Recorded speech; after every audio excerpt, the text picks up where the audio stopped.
What's up guys, welcome back to the channel, and we have a huge problem. I just took apart my F-250, which happens to be my daily driver, to do a complete leather Larry interior swap with a 12-inch screen in the dash. It's a little bit more complicated than I thought, so I need a new temporary daily driver until we can get that thing back up and running. The best option that we have right now is this 02 Acura RSX Type-S that we recently just completely painted. The engine mounts on it are terrible, the clutch is terrible, and the interior is just dirty and it needs cleaned and put back together. So in this video, that's what we're gonna do. Also, I'd like to put this thing on the dyno and see how much power it makes, and we're gonna go ahead and calibrate the dyno in this video as well. So let's get on with it.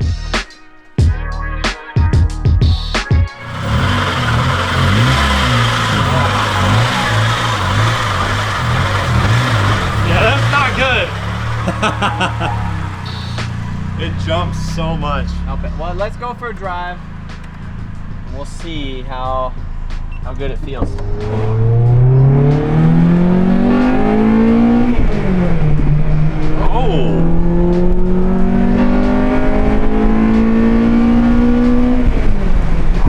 Every time you shift. Yeah, like it just feels like the whole chat, like the engine's just gonna jump out at Yeah, it feels like it's gonna fall out. That's definitely not dailyable. The clutch feels terrible though. Did you hear my shifts? Yeah. It feels like this is the first time I've driven a manual car. Watch.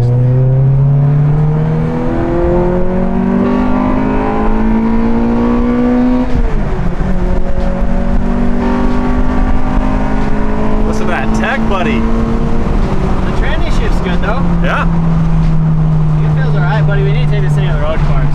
I feel like this thing would rip. Motor feels strong. They're easy to drive. They don't have any freaking torque though. You know what it needs? Freaking big old supercharger, K24 swap, freaking turbo, all-wheel drive. Oh. Did you feel that? Yeah, that was the clutch.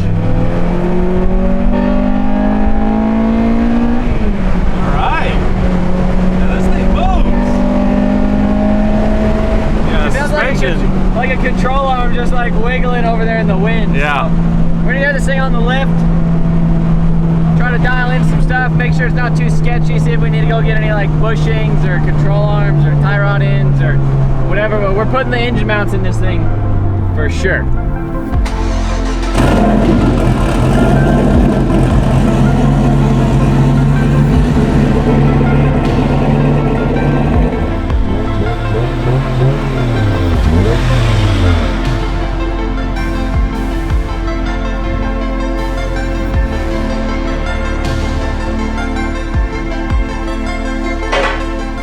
First thing I can say, this is the first time I've been underneath this thing. We have some silicone polyurethane bushings right there in the front.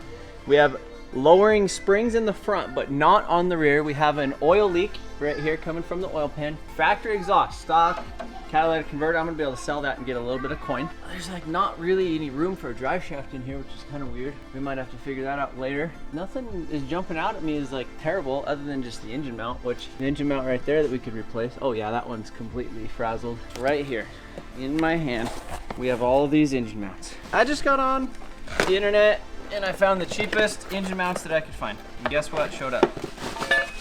Beautiful, right? Chinese billet goodness. Right there. Beautiful, right? Buddy, these f***ing say Hasport on them. Wow. I mean, that's kind of tight, but that's not good for Hasport. These are the $100 ones, not the $400 ones, and they have, buddy. Dude, that looks exactly like a Hasport motor mount. I bought the expensive Hasport motor mounts, boys. We're not cheaping out on this build. I bought the $400 Hasports. Look at that. That's wild. Hasport, get your stuff together.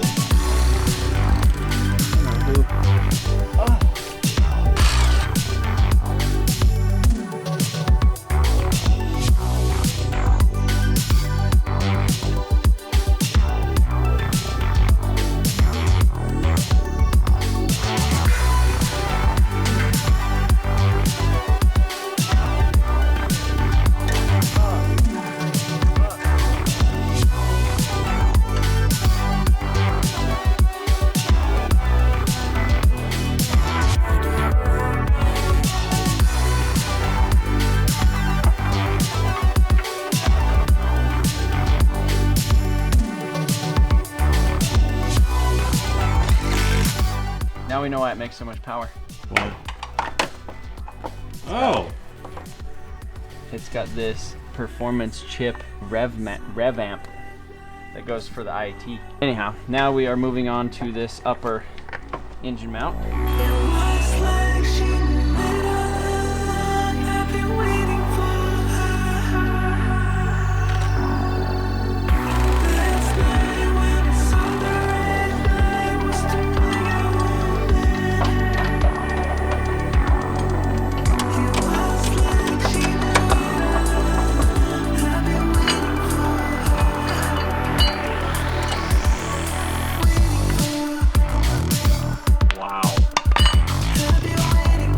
Mount.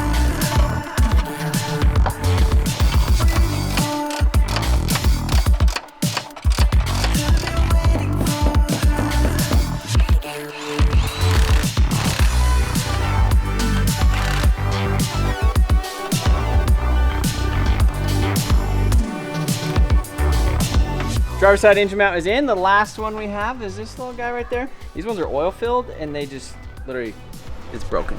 It's completely broken.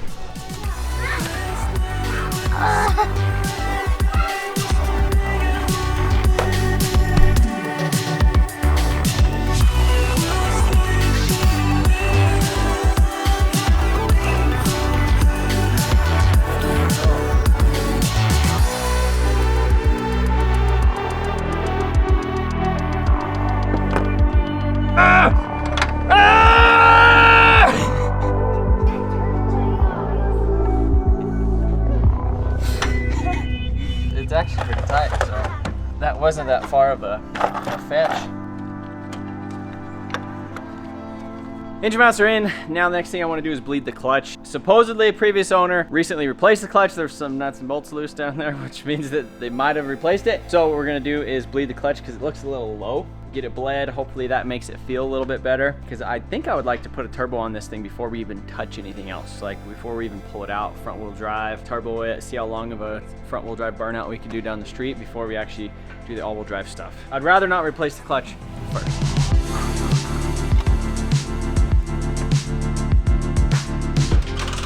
Oh!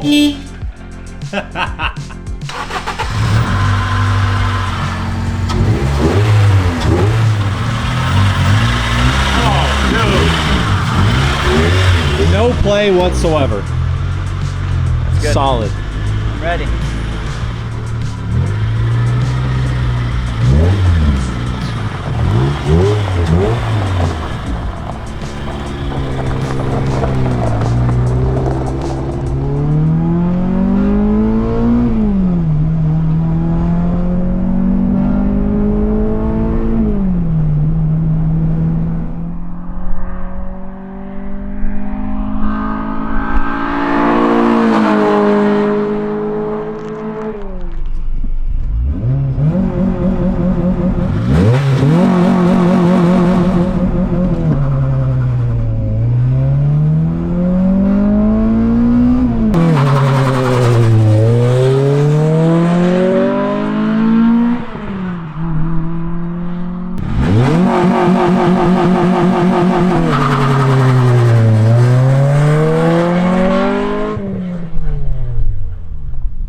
Alright, so the solid engine mounts definitely made a big difference, and they, like, now it vibrates a little bit more. It just feels like a Honda. It reminds me of, like, my first turbo Honda with, like, literally passport engine mounts. They're pretty solid. Feels pretty good. Now we gotta put this thing on the dyno, see how much power it actually makes. Let's go from there. Hey, what do you think of this car? Do you like it? That's great. Okay, thank you. Also, the clutch, like, the fluid for the clutch line was that. Oh my goodness. So we bled it. The clutch still feels a little off. Like it feels like you push it down and it like almost progressively gets harder. It's kind of weird. So we kind of flushed it out. We ran like 3 or 4 cycles through it to try to get all that crap out of there. But I don't know. I think we might have to put a clutch in this thing eventually. But overall, runs and drives pretty good. See what this thing does in the dyno. So I've been a little frazzled recently on this dyno, mostly because I want to calibrate it. You're supposed to build this like apparatus where you have this arm that comes up and it has this length, and then you hang this weight and you zero out the load cell and then calibrate the weight. I'm like, how am I gonna build something that mounts onto the dyno, essentially the eddy brake, that goes to the load cell, that bolts on there? I think all it took was for me to just rummage around the shop for a couple minutes. I found this stuff right here.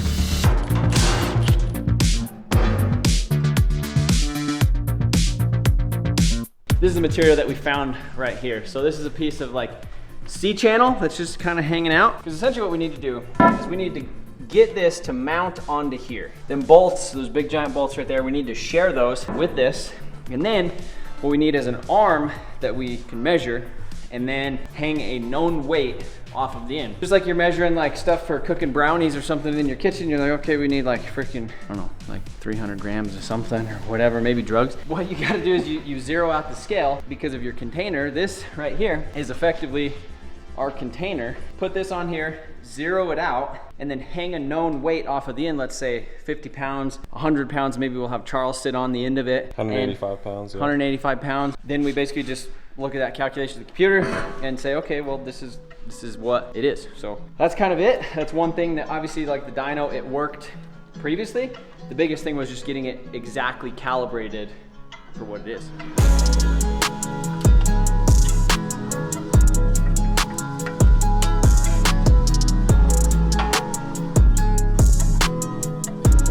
Put that there.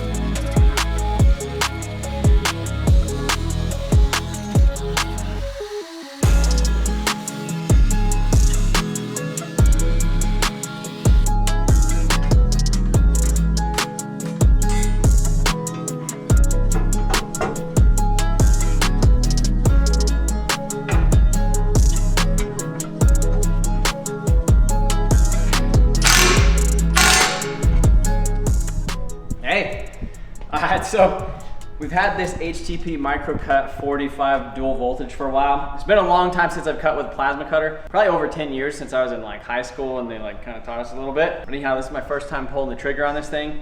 I ran through the setup menu real quick, but essentially I need to cut some holes for the thing. And I was like, man, how am I gonna cut these things? It's gonna be a lot of cutting and drilling and grinding. And I was like, I have this freaking plasma cutter that we haven't hooked up yet. So we're gonna play with this thing, see how it works. I'm just gonna cut a few little things off of it, just play and learn for a couple minutes, and then we might get into cutting some actual good holes.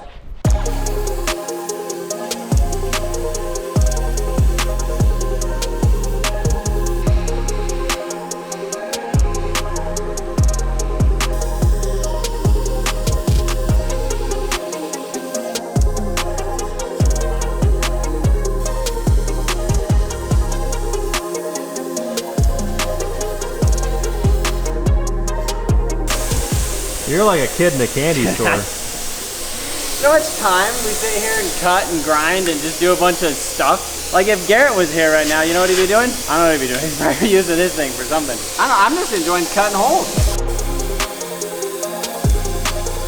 These are the holes in question that I'm trying to do. So you see right here, I just need to cut out a little thing for the slots of this like pallet racking to slide in. And like, it's kind of a complex angle. Like, you know, obviously if you're sitting there with a drill, you're gonna be drilling and cutting and doing a bunch of stuff and it's gonna take a long time.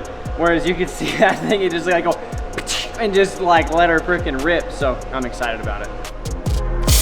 Oh, fuck, hold on.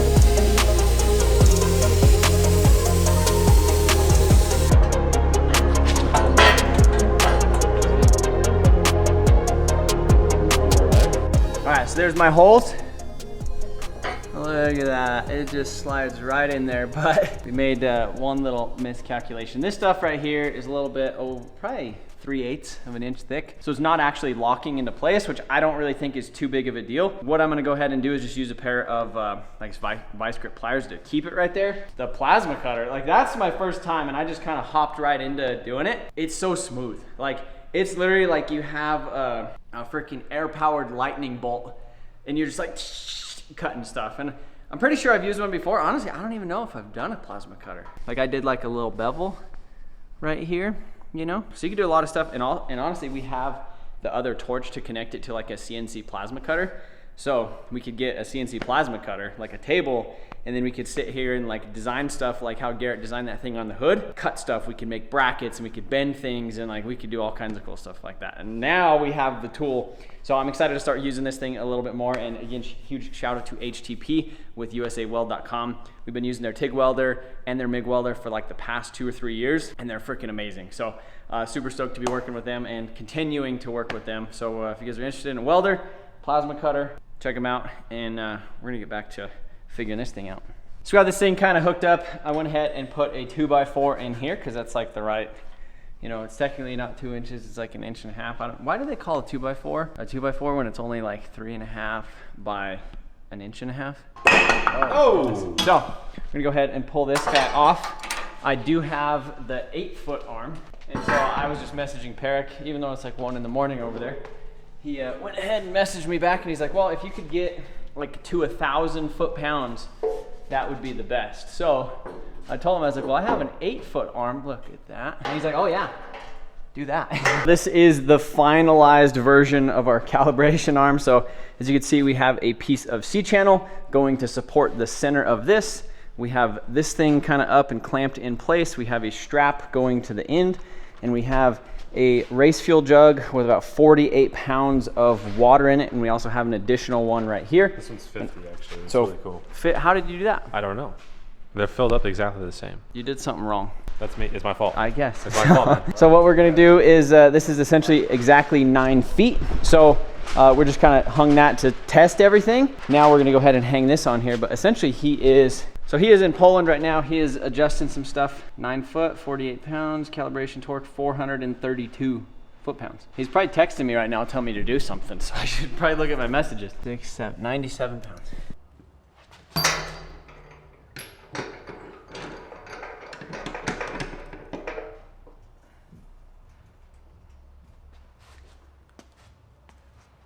So now we have 1,183 Newton meters of torque on the arm right now.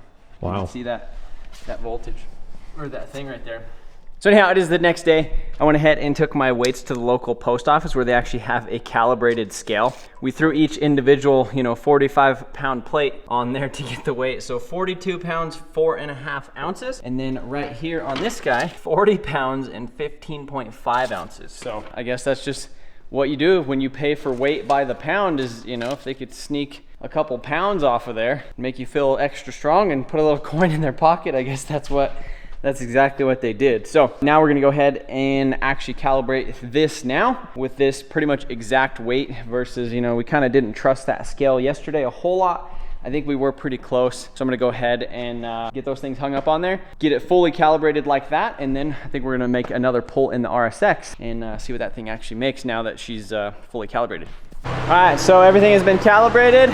Settings are right in the computer. Now the only thing there is left to do is do another pull.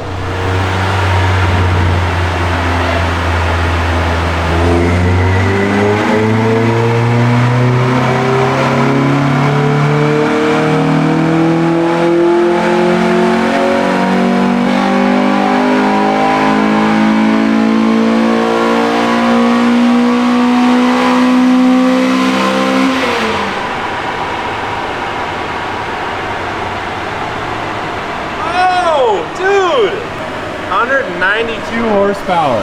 Right there. That was it. That's the number. That was it. And so we actually did this pull with like the torque control. So it actually accelerated a little bit slower, but you could see just the graph. Look at that. It's like power and then a little bit of VTEC, and then it like falls off, hits VTEC, and then it's like, yep, how you doing? And it continues. So that's it. That's our final number on the RSX. And now that this thing is calibrated, everything's good. Now we know next time we put this thing on here if it makes more or less power. So that's gonna do it for this video, guys. Let me know what you would like to see on this dyno next, and what do you think the final horsepower, what do you think the most power we're gonna make with this RSX is? Because I think it's gonna be a little bit. So pretty stoked on this car, stoked on this project, stoked on the dyno. See you guys later.